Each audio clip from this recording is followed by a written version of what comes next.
Hello, all. My name is Dan Davies. I am a fellow at Mayo Clinic, and I'm here at ACC 22 in Washington, D.C. With the Fits on the Go program. I have the honor of speaking with Dr. Greg Lewis, who comes to us from MGH, where he's the section head of heart failure, the medical director of the cardiac transplant program, and a world-renowned expert in cardiopulmonary exercise testing. Thanks so much for being with us. Thank you for having me. So you are a co-lead investigator of the METEORIC-HF Trial that was discussed here as a late-breaking trial. Do you mind telling us a little bit more about the purpose of investigation and the medication that was studied? Sure. Be happy to.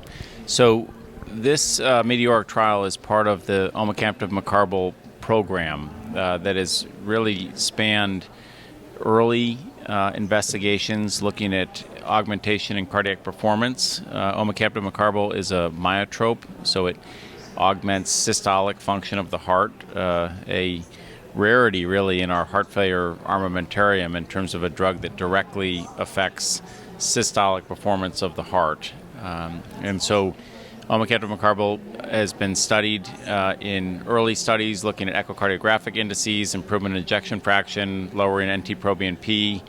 More recently in GALACTIC, where there was a 8% reduction in the time to first heart failure hospitalization or mortality. And this trial tried to address an important additional question, which is if you give this drug that augments systolic function of the heart, will it translate to improvement in functional capacity as measured by improvement in peak VO2? No, I think it seems like a wonderful trial designed to really answer a question that we don't have, or that haven't been effective in other medications that we frequently use for our heart failure medications. What were some of the findings and some key points that you noted as part of this study? Yeah, thank you. So this is a trial of 276 patients. They were randomized in a 2-to-1 fashion to omecamtiv mecarbil or placebo, and the primary endpoint was change in peak VO2. What we found was that there was not an augmentation in peak VO2. We also fitted patients with accelerometers and looked at physical activity levels. We looked at submaximum parameters during exercise, things like the anaerobic threshold and the VE/VCO2 slope. And the bottom line from this trial is that it's a neutral study.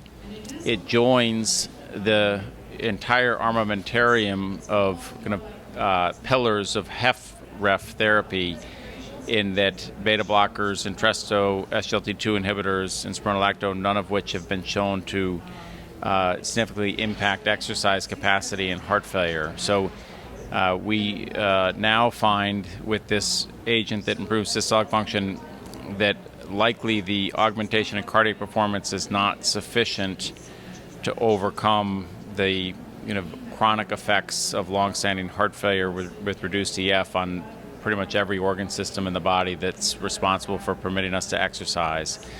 So I think we still have a major kind of unmet need in heart failure with reduced ejection fraction. We've done a terrific job as a heart failure community in finding agents that can keep patients out of the hospital and that reduce mortality.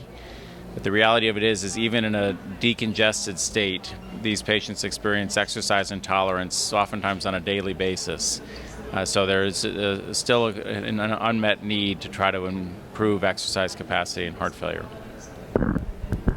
Beautiful. I was interested. So in GALACTIC-AF, we recognized that it seemed like the sicker the patient, and especially patients with lower ejection fractions, even in the HFrEF population, it seemed like those patients had the greatest benefit. Was there any semblance of an impact on those parameters on the most recent study? Yeah, thank you for the question. The trial population was much less sick. You can imagine if you mandate that patients haven't recently been hospitalized, that they can perform exercise testing. The population we ended up with was much more NYHA2 predominant. Patients were NT-proBNP levels were about half of what they were in GALACTIC. So it's clearly a less sick population across the board. We have to be a little bit careful about cutting the data in terms of subgroups in such a small study. We did not see a heterogeneity across the ejection fraction cut point. But I think your question is a very good one. It seems like those that are most impaired, that have the most severely impaired LV systolic function, seem to derive the most benefit in GALACTIC. So we don't know whether or not a sicker population would have experienced more improvement in functional capacity, but I think it's a question that remains on the table. I will add that this being a maximum exercise performance trial, we continued to see no safety concerns. The safety profile was essentially the same in the placebo and in the active intervention group, both during the course of the trial and also during maximum incremental exercise. And so we did gather some additional kind of safety readouts on this drug. I think some of the drugs historically that improve cardiac performance, like positive inotropic agents, have made people feel better and function better, but we know that they hasten mortality. So we do see safety with omecamtiv mecarbil. We do not see improvements in peak VO2, which is basically the bottom line of this trial. Beautiful. And, things that have been brought up in COSMIC-AF initially and subsequently in GALACTIC-HF, saw, very small elevations of cardiac troponin. And there's with the way that this medication seems to work in hearts, especially in our HFrEF populations, there's always been this kind of background concern of, is there going to be an impact on ACS and things along those lines? And obviously significant different time endpoints and different things that you're looking at for clinical outcomes. Was that something that you looked at in this trial as well? We did, and again, safety profile was excellent. There was a low incidence of hospitalization for any cause. There was one myocardial infarction that took place in the placebo arm of the study. So we were pleased with the safety signal, and we've got the same DSMB has been with the program since its initiation, and has looked very carefully at what those troponin levels mean. Have not seen a relationship with outcomes for patients. And yes, again, I think more information now with exercise included in terms of the overall safety profile, but you're absolutely right. It remains something that is carefully being monitored.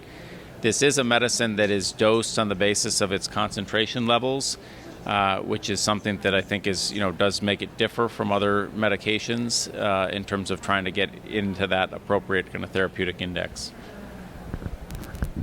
Well, thank you so much. I'm going to pivot just a little bit as an expert in your field, as a leader in your incredible institution.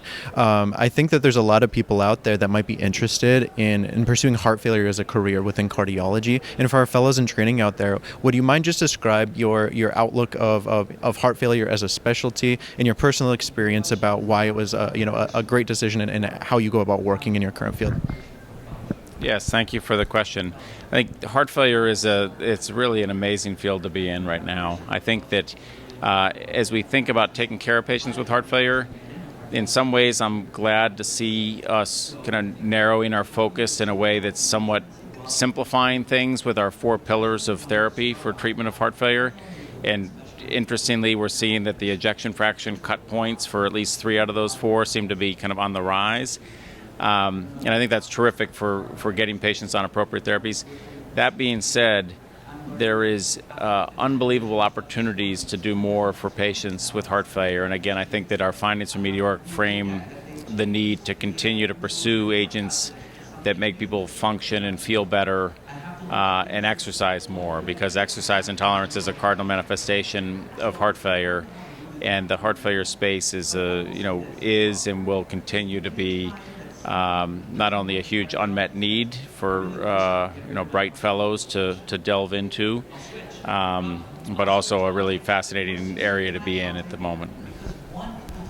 Well, I want to say thank you again for your time spent with us. If any of you out there have interest in seeing the full interview or more information and content related to other trials that are ongoing at ACC this year and in prior years, please visit us on our YouTube video channel at Fits on the Go. Thanks.